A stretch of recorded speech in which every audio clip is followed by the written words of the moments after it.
في عالم الطيور المليء بالألوان والأصوات، يبرز طائر صغير ذو حضور مميز وصوت عذب يأسر القلوب.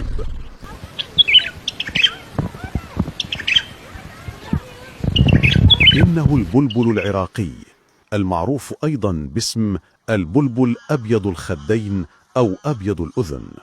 على عكس ما يعتقده كثيرون، فإن هذا الجميل ليس مجرد مخلوق حسن المظهر يملأ الأجواء بالتغريد، بل هو عنصر أساسي في النظم البيئية التي يعيش فيها، ورفيق قريب من الإنسان في البساتين والحدائق والقرى. كان وما زال كذلك، وإن قلت أعداده في الطبيعة وفي حدائق المنزل، كما يجمع كل من يعرف الطائر ويراقبه لأسباب سنذكرها في هذا الفيديو. الوصف والشكل. البلبل أبيض الخدين طائر متوسط الحجم من فصيلة البلابل، ويبلغ طوله في الغالب ما بين 18 إلى 20 سنتيمترا، ويزن حوالي 25 إلى 35 غراما، ما يجعله من الطيور الرشيقة وسهلة الحركة بين الأغصان. أبرز ما يميزه هو اللون الأبيض الواضح على جانبي رأسه، وخاصة الخدين أو ما يشبه الأذنين، وهو السبب في اسمه الشائع البلبل أبيض الخدين أو أبيض الأذن، وهو الترجمة المباشرة لاسمه باللغة الإنجليزية White Eared بلبل. أما باقي الرأس فهو أسود يغطي القمة والعينين، في حين أن منطقة الحلق والصدر العلوي مائلة إلى الرمادي الفاتح. يظهر لون أصفر زاهن تحت الذيل، وهو علامة مميزة تميز معظم أنواع البلابل، بينما الأجنحة والظهر رمادية بنية تمنحه تمويها طبيعيا يساعده على الاندماج مع بيئته. الذيل طويل نسبيا أسود تتخلله حواف بيضاء واضحة عند الأطراف.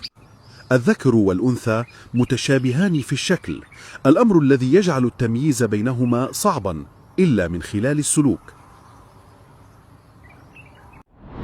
الإقامة والتوزيع الجغرافي. البلبل العراقي من الطيور المقيمة، أي أنه لا يهاجر لمسافات طويلة مثل الطيور الأخرى المغردة والجارحة أو طيور الماء، فهو يفضل البقاء ضمن نطاق موائله المعتادة على مدار العام، مستفيدا من اعتدال المناخ في معظم مناطق انتشاره.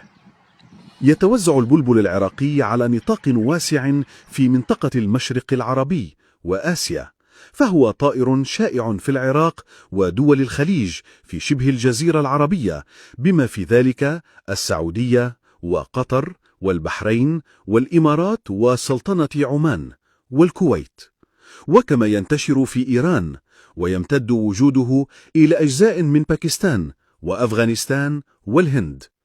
هذا الانتشار الواسع يعكس قدرة الطائر على التكيف مع بيئات متنوعة، من البساتين الزراعية والحدائق المنزلية إلى أطراف الصحاري والمناطق شبه الجافة، وغالبا ما يفضل العيش بالقرب من الإنسان، حتى صار مألوفا في المدن والقرى.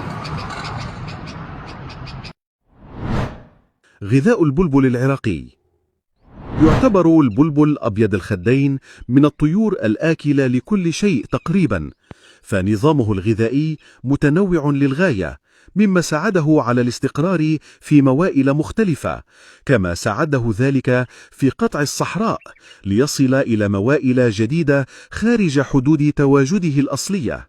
ويتغذى البلبل العراقي على الفواكه الطازجة مثل التين والعنب والتوت، كما يصطاد الحشرات الصغيرة مثل اليرقات والبعوض، مما يجعله طائرا مفيدا للمزارعين في مكافحة بعض الآفات. غالبا ما نراه يقفز بخفة بين أغصان الأشجار بحثا عن الثمار، أو يحط على الأزهار، أو ينقض سريعا على حشرة طائرة.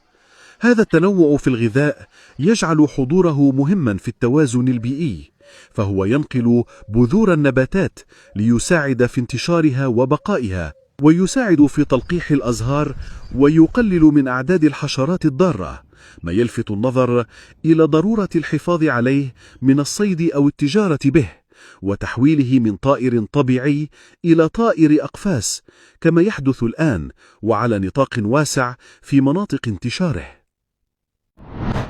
التعشيش والتكاثر. مع بداية فصل الربيع يدخل البلبل العراقي موسم التزاوج، يختار الذكر والأنثى معا مكانا مناسبا للعش، وغالبا ما يكون بين أغصان كثيفة لشجرة صغيرة أو شجيرة متينة. العش عبارة عن بناء صغير على شكل كوب مصنوع من الأعشاب الجافة والألياف النباتية، وتبطنه الأنثى بمواد أكثر نعومة مثل الريش أو الشعر أو أوراق النباتات الرقيقة. تضع الأنثى عادة 2 إلى 4 بيضات ذات لون أبيض مائل إلى الزرقاء مع بقع بنية صغيرة. فترة الحضانة تستمر حوالي 12 إلى 14 يوما، يقوم خلالها الأبوان بتناوب حضانة البيض ورعاية الفراخ بعد الفقس. الفراخ تخرج عمياء وعاجزة عن الحركة، وتعتمد كليا على والديها في التغذية. بعد أسبوعين تبدأ بالنمو السريع، وتغادر العش بعد حوالي 3 أسابيع، لكن تبقى قريبة من الأبوين فترة إضافية تتعلم خلالها مهارات الطيران والبحث عن الغذاء. سلوك البلبل في التكاثر يعكس روح التعاون والالتزام الأسري، إذ يشارك الذكر بشكل نشط في جمع طعام وحماية العش، بينما تهتم الأنثى بالاحتضان والتغذية المباشرة للفراخ. الحالة من ناحية الانقراض. يصنف البلبل أبيض الخدين ضمن الأنواع غير المهددة بالانقراض least concern، ويعود ذلك إلى انتشاره الواسع وأعداده المستقرة نسبيا. وعلى العكس مما تشير له المصادر المختصة، فإن مراقبي الطائر وعشاقه في الطبيعة يجمعون أن أعداده في تناقص حاد، خاصة في العراق، حيث اختفى بشكل ملحوظ من بعض المناطق. وفي المقابل فإنه ما زال ينتشر بأعداد وفيرة كمحافظة ديالى. وأرجو أن تفيدونا في التعليقات إذا كان يحافظ على أعداده في مناطق تواجدكم.